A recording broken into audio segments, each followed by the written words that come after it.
S41 review. Truly a niche device. Extremely rugged, long-lasting battery. Programmable PTT button. Wide array of ports. IP68 dust and water resistance.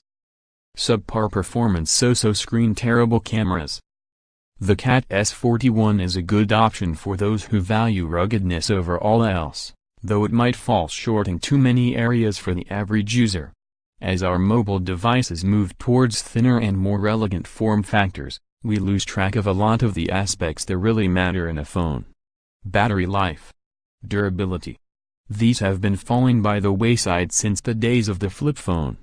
When was the last time you didn't worry about your phone's battery or looked down terrified when you dropped your phone without a bulky case? Cat, yes, that caterpillar, explored these aspects in its new device, the Cat S41. This isn't a top-tier Android device. It doesn't have the most impressive spec sheet, and you're not going to get Note 8 level performance out of this thing. This phone is made for a special kind of user, who values ruggedness and battery life over everything else. How does the S41 fare as an ultra-rugged piece of technology? Let's find out. Are you tired of using a bulky case on your phone? What if your phone was a bulky case? That's what the Cat S41 feels like. It's made of a thick, rubberized material reminiscent of a tire, fitting for a device from a company that makes construction equipment.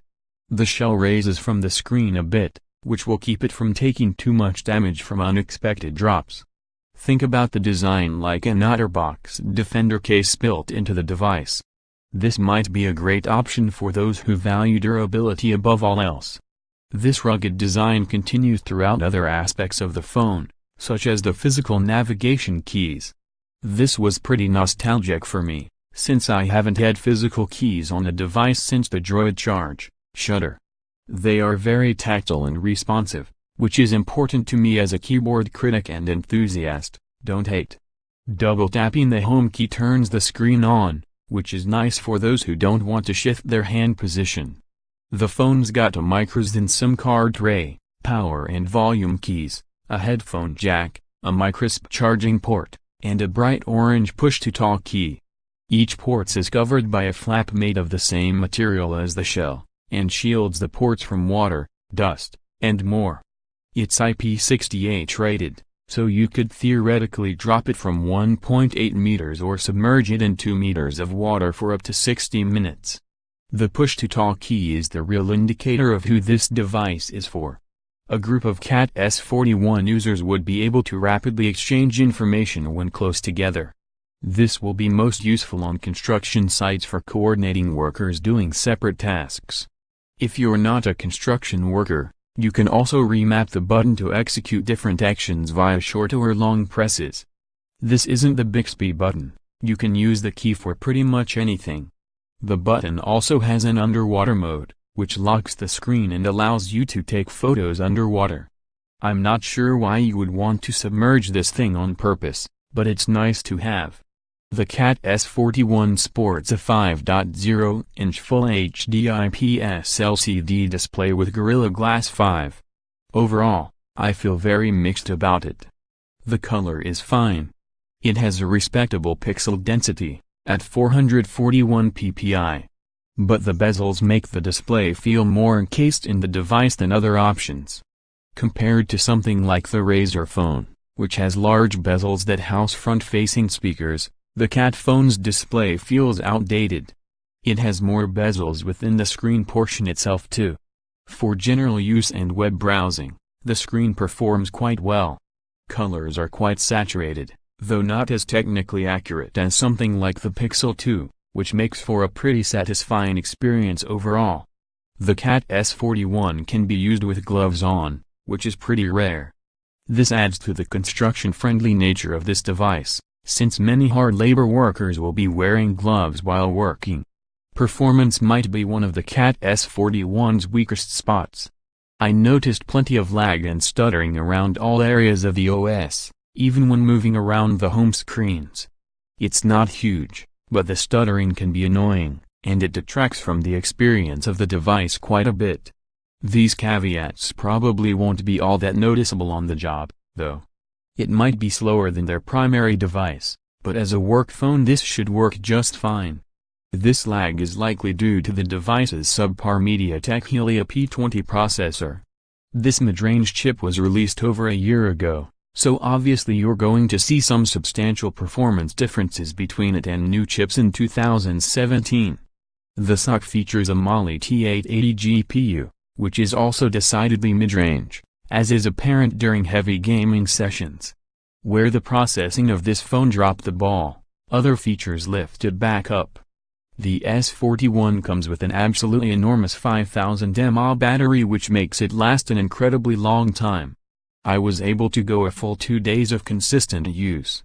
It will last even longer if you're a light user with a lot of standby time. The closest flagship we could compare this device to is the Razer phone, which lasted a respectably long time with its 4000 mAh battery. We ran our own battery test software on this device as well, and it beat out even the best ranking phone from our Best of Android battery test by miles, coming in at 23 hours and 18 minutes. That is extremely good. It's great to see a headphone jack present in this phone, but I wish it used USB Type-C instead of microSP. Every device has trade-offs, but for the price it would have been nice if the S41's specs were just a bit better. One thing to note about the Cat S41 is its MIL-STD810G certification. This certification was established by the United States military to test equipment and ensure it is up to their standards. It can cover a number of different environmental conditions such as temperature, explosive atmosphere, and salt fog, among other things. Most consumer electronics certified with the standard are rated specifically for shock. That said, Cat specifically stated the S41 is certified for thermal shocks and salt mist spray. Because the anticipated consumer for this device is a construction or hard labor worker, this certification is very important. If you want to read more about the MIL-STD810G certification, check out the Wikipedia entry. Don't use this phone as your main imaging device. It's hard to put it any other way. The Cat S41 cameras are bad. The 13MP rear shooter is incredibly soft in anything but the most ideal lighting situations, and the front-facing 8MP camera streaks when exposed to any significant light source. The front camera actually seems to do slightly better than the rear in many situations, which is pretty strange. Don't use this phone as your main imaging device. The rear camera tends to oversaturate photos more than any other smartphone camera we've tested. Images in standard look like the saturation slider was pulled a bit too far to the right in editing software. There is an interesting settings menu here that allows you to tweak aspects of the camera to your liking, but they didn't seem to do much. One interesting feature this phone has is the ability to take picture-in-picture shots, which takes an image with the rear and front camera at the same time, allowing you to pin the second image anywhere on the screen. I'm not really sure how this feature would be useful, but I'm also not a construction worker, so I'll have to defer to those guys on this one. The video mode is capable of 1080p video at 30 fps, but it suffers from the same saturation and softness issues as the photo mode. Another weird feature Caterpillar decided to include is the ability to record using filters like negative, aqua, and sepia. I can't see why you would want to use these modes in, well, any circumstance, but the option is there for those who want it. The Cat S41 is running Android 7.0 Nougat, which, at time of writing, is a 17-month-old build of Android. We do not expect new devices to launch with 7.0 Nougat at this point. Newer, more secure builds of Android have been out for months. The target buyers of this phone probably won't care as much about timely software updates, but the fact that it runs such an old version of Android makes us feel like it might not ever receive one. The S41 features Cat's extremely light user interface. It feels mostly stock, with a few small UI tweaks like some custom icons, which make the phone feel more like a Caterpillar device. There's a registration app, FM radio, app toolbox, and a Cat Phones app which is just a link to the online support page. The most useful app built into the phone out of the box is the Share app, which allows you to charge other devices with the massive 5000 mAh battery packed in this thing. You can usually only do this with devices using USB Type-C, so it's nice to see this feature available, especially since it has one of the biggest batteries on the market. If you've used a Nexus or Pixel device, the software essentially reflects what you would see on one of those devices. I am always happy to see a built-in FM radio, but you will need to use some wired headphones as an antenna for this to work. Still, it's very nice to have. The Caterpillar S41 is one of the most rugged devices we've seen to date.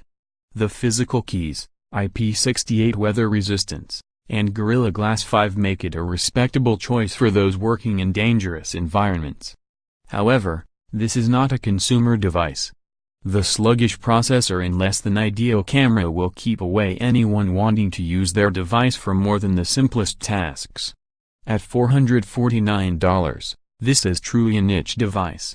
Construction companies will likely be more than happy to purchase them for their workers, but for the average consumer that just wants a rugged handset with a huge battery, something like the Galaxy S8 Active is likely a better fit. Your source for all things Android.